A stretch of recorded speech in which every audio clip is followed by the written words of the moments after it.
Myself, Dr. Bharat Singh Meena from government college Kota. आज हम परमाणु संरचना के अंतर्गत हाइजेनबर्ग का अनिश्चितता का सिद्धांत व श्रोडिंगर तरंग समीकरण का अध्ययन करेंगे।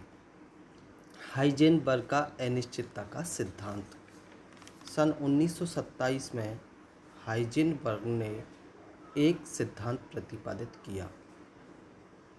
किसी सूक्ष्म कण की स्थिति व संवेग दोनों के मानों को एक ही समय में बिल्कुल सही ज्ञात करना संभव नहीं है।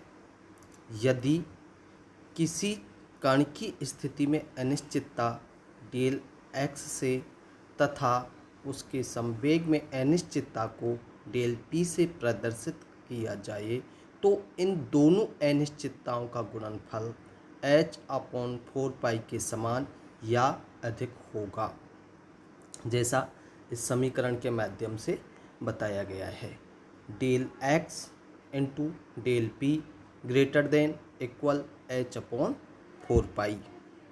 ग्रेटर देन इक्वल चिन्ह का अर्थ है कि डेल एक्स तथा डेल पी का गुणनफल h/4 से या तो अधिक या बराबर होगा, जहाँ डेल एक्स क्या है, स्थिति में अनिश्चितता, डेल पी संवेग में अनिश्चितता और h प्लांक स्थिरांक है। परमाणुीय कक्षक नाभिक के चारों ओर के त्रैविमीय आकाश को ही कक्षक कहा जाता है, जिसमें किसी निश्चित ऊर्जा वाले इलेक्ट्रॉन के पाई जाने की संभावना अधिकतम हो। कक्षक की अवधारणा हाइजेनबर्ग के अनिश्चितता के सिद्धांत के आधार पर जन्म हुआ था, जबकि कक्ष बोर द्वारा इन निश्चित पथों को कहा गया था। कक्ष व कक्षक में अंतर।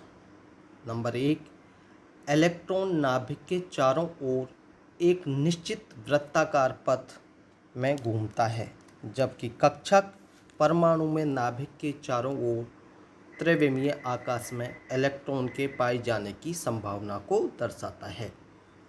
नंबर 2, कक्ष की अवधारणा बोर ने दी थी, जबकि कक्षक की अवधारणा तरंग यांत्रिकी सिद्धांत का परिणाम है। नंबर 3, कक्ष की आकृति वृत्ताकार होती है, जबकि कक्षक भिन्न भिन्न आकृति जैसे एस, पी, डी कक्षक क्रमशः किस प्रकार के होंगे?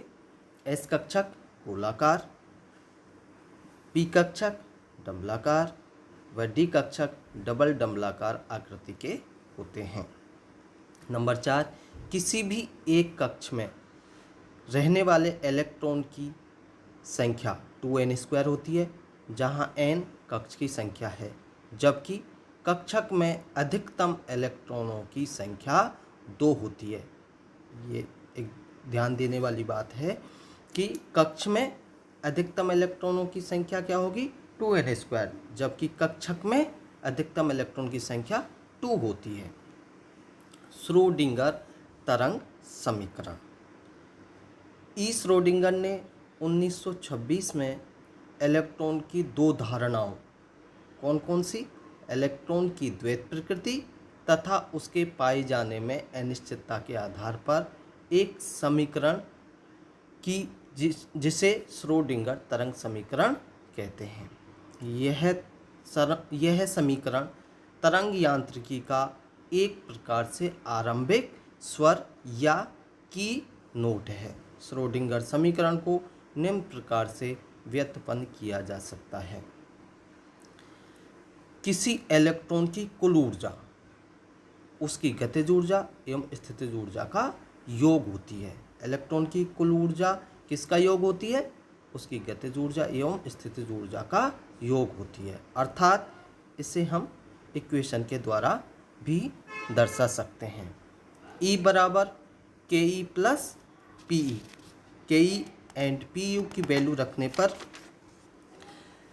1/2 mv² plus bracket minus K Z E square upon R bracket बंद, इसे समीकरण नंबर 1 दे सकते हैं। और इसे सॉल्व करने पर 1/2 M B square minus K Z E square upon R, इसे समीकरण नंबर 2 देते हैं। गतिज ऊर्जा को यदि हम निम्न प्रकार से भी लिख सकते हैं, 1/2 एम बी स्क्वायर बराबर 1/2 M into M B square upon M बराबर 1/2 ब्रैकेट एम बी ब्रैकेट बंद स्क्वायर अपॉन एम, समीकरण नंबर 3।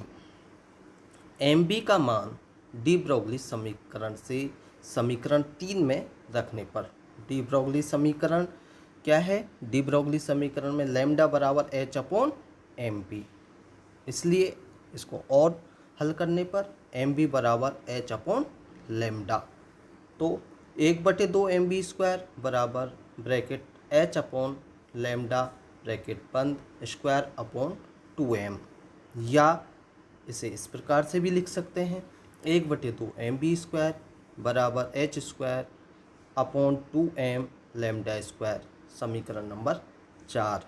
समीकरण 4 से 1/2 एम बी स्क्वायर का मान समीकरण 3 में रखने पर ई बराबर H square upon 2m lambda square minus K Z E square upon R, या H square upon 2m lambda square बराबर E plus K Z E square upon R, या इसे और हल करने पर 1 अपॉन लैम्डा स्क्वायर बराबर 2m upon H square bracket E plus K Z E square upon R bracket बंद, समीकरण नंबर 5।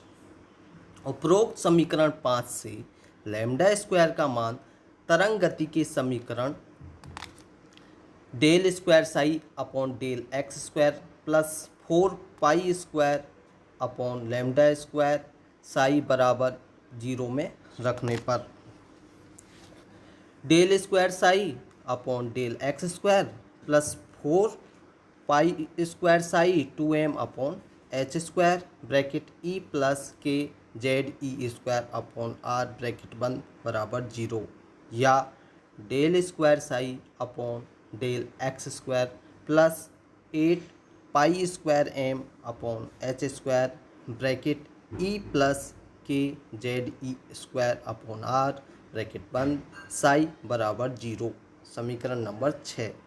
उपर्युक्त समीकरण 6 एक विमीय तंत्र में दिशा x में गति कर रहे कण के लिए तरंग समीकरण है। इलेक्ट्रॉन जिसकी गति तीनों अक्षों x, y व z में होती है, उसके लिए तरंग समीकरण का स्वरूप निम्न प्रकार से होगा या हो जाएगा।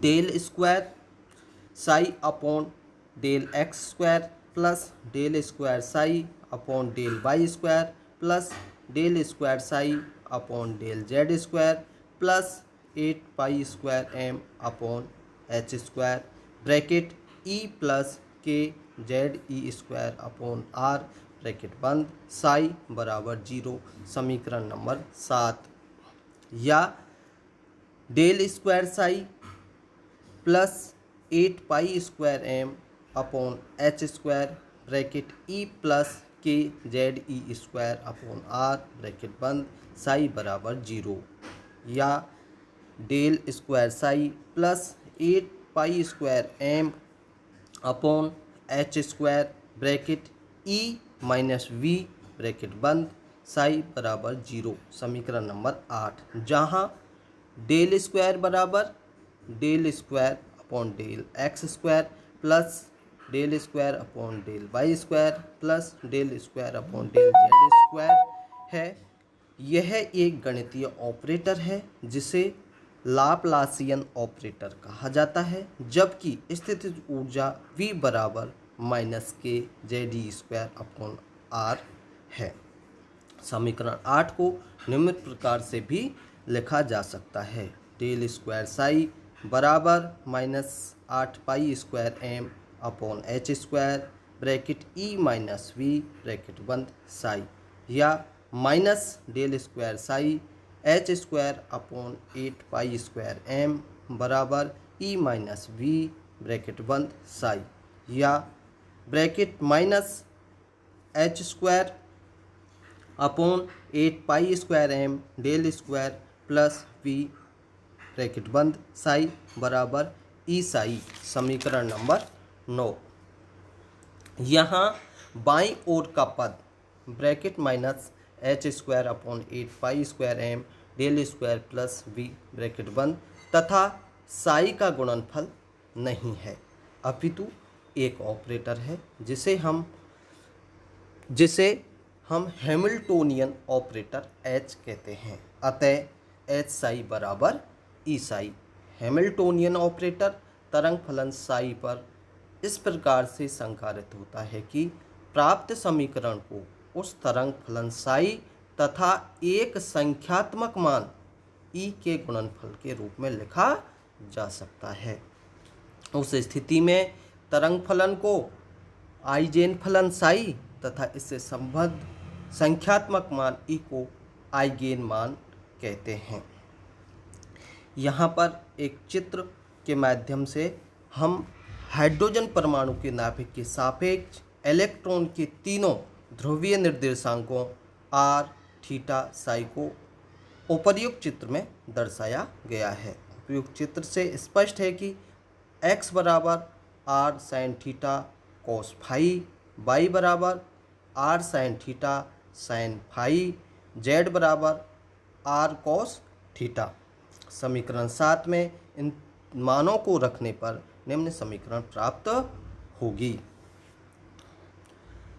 High 1 upon R square del upon del R bracket R square del phi upon del R plus 1 upon R square del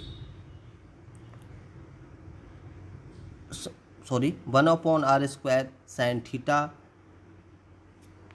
del upon del theta bracket sine theta sine phi upon sine theta plus 1 upon R square sine square theta del square psi upon del psi square bracket बंद plus 8 pi square M upon H square bracket E plus K Z E square upon R bracket बंद psi बराबर 0।